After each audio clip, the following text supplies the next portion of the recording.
Nós temos um Alexandre de Moraes que pouco fala, você não vê entrevistas dele, você não vê declarações, mas ele muito faz. E aí a gente poderia falar, pô, um homem que pouco fala e muito faz é um homem bom. Mas não dá pra dizer sequer que as ações do Alexandre de Moraes vêm sendo ações inteligentes, tá? Eu digo isso porque houve agora uma captura de um desses caras que tava aprontando, algum desses bolsonaristas foi preso agora. Teve uma mulher que foi condenada a que pichou com batom uma estátua, foi condenada a 14 anos de prisão. Eu volto a colocar, são 14 anos de prisão pra uma mulher que, olha só, né, eu vou tentar analisar com alguma frieza aqui. Ela queria um golpe de Estado? Certo que sim. Ela era uma maluca, tava certo sim. Ela achava que aquilo iria redundar, aquele ato todo, vamos dizer, uma possível intervenção militar que nos salvaria do comunismo? Certo que sim. Dito isso, né, ela manchou uma estátua com batom, né, naquele ato, no vandalismo dela, com uma intenção golpista, e ela foi condenada a 14 anos de cadeia. Eu não acho que num país que um bandido sequer é preso, que um assassino sequer é preso, prender ela por 14 anos, eu não acho que é razoável. E eu não tenho nenhuma simpatia por ela. Eu volto a colocar, eu acho que ela estava ali defendendo um golpe de Estado sim, tá? Eu já vi até pessoas nossas, não, veja... Não tem muito veja bem. Não tem muito veja bem. Aquela mulher, ela queria um golpe de Estado. Ah, mas ela foi engambelada? Foi. Ela sofreu lavagem cerebral? Certo que sim. Mas 14 anos. Isso é desproporcional com a legislação brasileira. E mais, isso é desproporcional com o entendimento geral desse STF maldito, que é um entendimento meio que leniente. Meio não. Muito leniente com a bandidagem. Teve uma declaração recente, foi do Lewandowski. Me corrija, não sei se foi o Lewandowski Barroso. Que não é STF, mas é um ex-STF, agora ministro da Justiça, que diz o seguinte: não é culpa da Justiça. A polícia prende mal e nós soltamos. A polícia prende mal e nós soltamos. A polícia faz um trabalho que é quase maluco, que é quase uma insanidade, que assim, você vai levar o cara detido pra delegacia sabendo que de nada vai adiantar, porque ele vai voltar solto.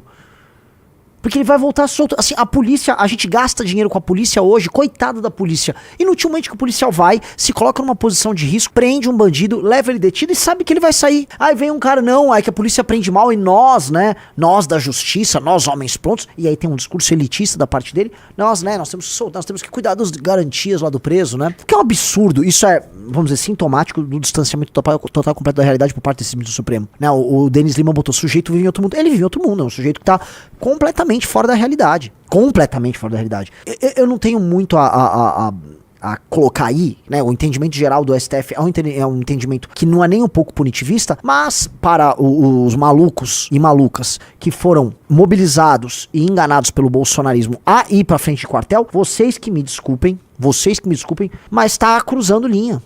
E eu acho que todo mundo vai concordar aqui.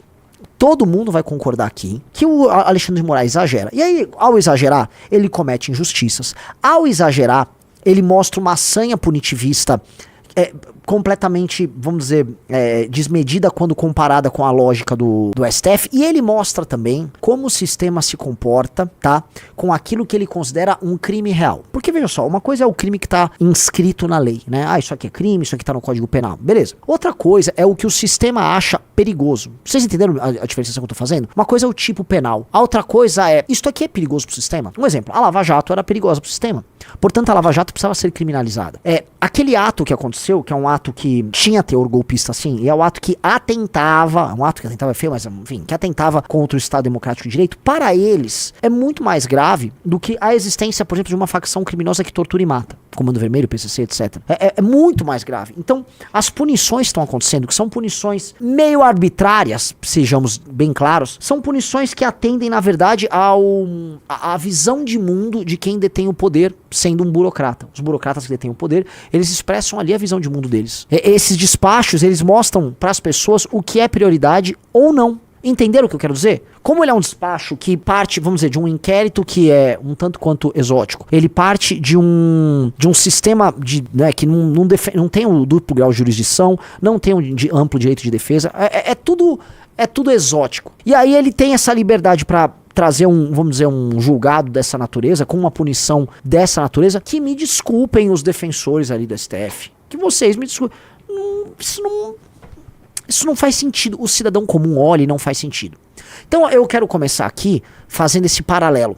De um lado, alguém que muito fala e nada faz, o bolsonarismo. Eles vivem de falar. Tanto que tanto falaram que eles estão sendo presos, e eu digo Jair, ele será preso, por muito falar e nada fazer. Veja só que engraçado. E o argumento do Bolsonaro no fim vai ser dizer, sim, eu muito falo e nada faço. Muito falo e nada fiz. Olha que louco. E do outro lado nós temos um cara que pouco fala e muito faz. E é o comum entre ambos. Ambos estão profundamente errados. volto a colocar, em comum entre ambos estão profundamente errados. O Alexandre de Moraes, se ele tivesse ali, tô falando dentro daquele inquérito exótico e legal, se ele tivesse ficado focado apenas em evitar o golpe de Estado do senhor Jair Bolsonaro, que de alguma maneira ele ajudou a evitar, tá? E não tivesse, né, abraçado a tentação de poder que vinha com vamos dizer, com esses meios de ação que ele tinha à disposição, o Alexandre de Moraes, ele teria a faca e o queijo na mão para fazer o que é certo ali.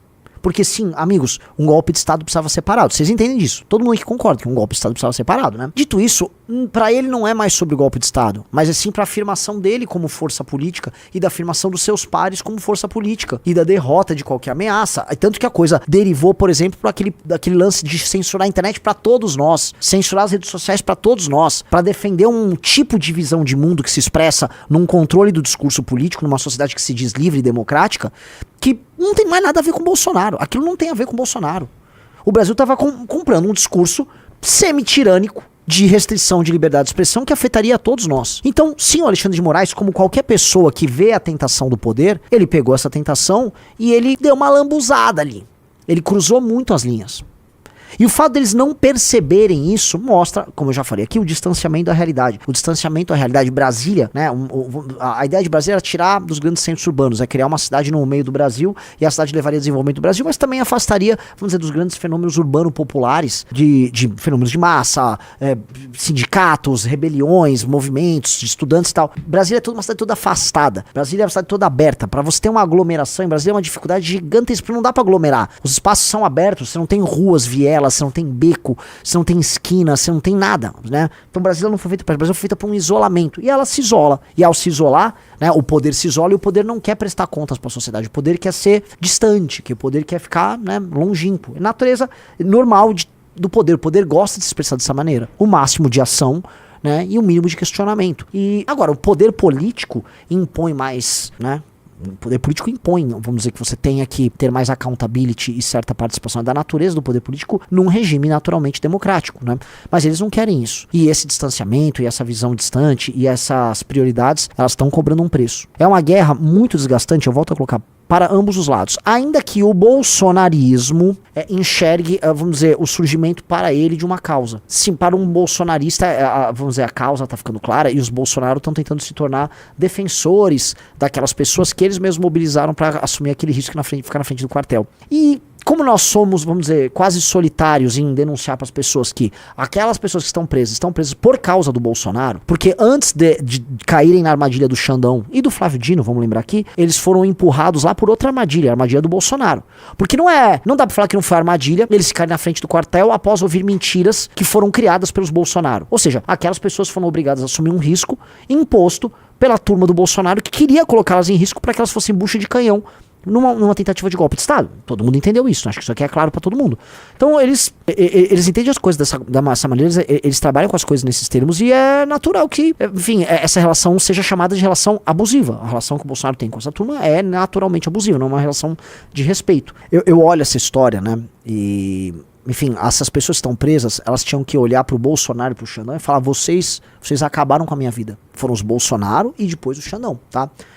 Naturalmente sabendo que essas pessoas também precisam fazer uma revisão de todas as ações dela, porque elas estavam tramando e trabalhando de maneira ridícula, sim, mas elas estavam trabalhando para um golpe de Estado.